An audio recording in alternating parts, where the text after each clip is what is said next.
இருக்கிறது ஒரே ஒரு வருஷன் தான்.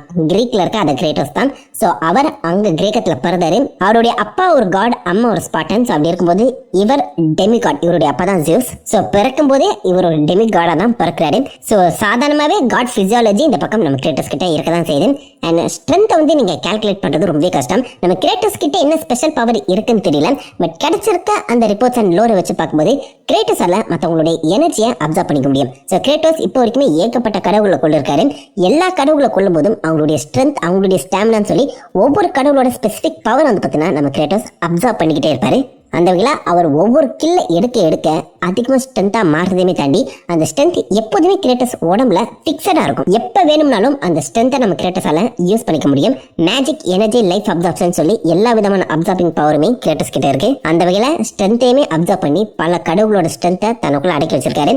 பெஸ்ட் எக்ஸாம்பிள் இந்த ஷாட் தான். ஸோ இதில் நம்ம குரோனோஸோட அந்த மொத்த பவரையுமே ஒத்த கையில தாங்கி பிடிச்சிருக்காரு கிரேட்டோஸ். இந்த குரோனோஸ் தான் பவர்ஃபுல்லான டைட்டன். ஸோ இதுக்கு முன்னாடி யுரேனஸ்ன்னு சொல்லப்படுற இந்த மொத்த காட் ஆஃப் யூனிவர்ஸுமே உருவாக்கின ஒரு மிகப்பெரிய டிஎட்டி கூடயே சண்டை போட்டு ஜெயித்தவர் தான் குரோனோஸ். அண்ட் அவர் முதுகுல சுமந்துட்டு இருக்காரு பாத்தீங்களா, பெண்டோரா டெம்பிள், காட் ஆஃப் வார் 1ஓட முழு கதையுமே இந்த குரோனோஸோட முதுகுல தான் நடந்துட்டு இருக்கும். அப்ப யோசிச்சு பாருங்க எவ்வளவு பிரம்மாண்டமா அந்த டெம்பிள் இருக்கும்னு. நம்ம குரோனோஸோட எடையே பல பில்லியன் டன் இருக்கும். ஸோ அவர் இந்த கிரேட்டோஸை நசுக்க ட்ரை பண்ணுவாருங்க. ஐ மீன் பூச்சி மாதிரி நசுக்க ட்ரை பண்ணுவார். நம்ம கொசோ நசுக்கோம்ல, எந்த அளவுக்கு அவர் ஃபோர்ஸை வெளியிட்டிருப்பாருன்னு யோசிங்க.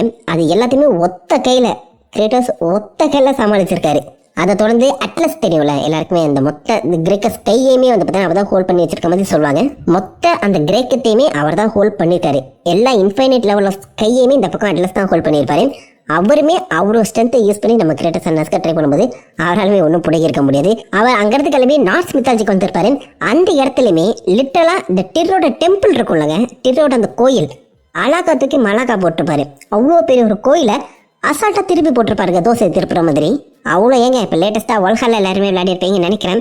வல்ஹாலாவோட அந்த சொர்க்க கதவை வெறும் ரா ஸ்ட்ரென்த்தை வச்சு ஓப்பன் பண்ணுவார். அந்த கதவை யாராலுமே திறக்க முடியாது. வல்ஹாலா வந்து நார்ஸ் மித்தாலஜியோட சொர்க்கம் மாதிரி. சொர்க்கத்துக்குள்ள ஃபோர்ஸ்ஃபுல்லா அந்த மனுஷன் என்ட்ரி ஆகியிருக்காரு. அண்ட் இது எல்லாமே கிரேட்டோஸோட பேஸ் ஸ்ட்ரென்த். அவர் கோவப்பட்டு தான் அந்த ஸ்ட்ரென்த்தை வெளில கொண்டு வரணுங்கிற அவசியம் கிடையாது. எப்போ வேணாலும் அந்த ஸ்ட்ரென்த் அவரால் ஆக்சஸ் பண்ணிக்க முடியும். இதை தாண்டி ஸ்பார்டன் ரேஜுங்கிற ஒரு விஷயம் இருக்கு. அதாவது கிரேட்டோஸால இந்த ஸ்ட்ரென்த் பத்தலை அப்படின்னு ஒரு நிலைமை வரும்போது அவருடைய ஸ்பார்டன் ரேஜை ட்ரிகர் பண்ணிக்க முடியும். உல்வரினுக்கு பெர்சர்க்கர் ரேஜ் இருக்கலாம். ஒரு குறிப்பிட்ட டைமுக்கு நம்ம உல்வரினோட எல்லா அந்த பவர்ஸும் எல்லா விதமான சக்திகளுமே பார்த்தீங்கன்னா பல மடங்கு பூஸ்ட் ஆகும். அந்த மாதிரி தான் கிரேட்டோஸ்க்கும் இந்த குறிப்பிட்ட சமயத்தில் he will be unstoppable. அவருடைய ஸ்ட்ரென்த் 10 மடங்கு அதிகரிக்கும் சொல்றாங்க.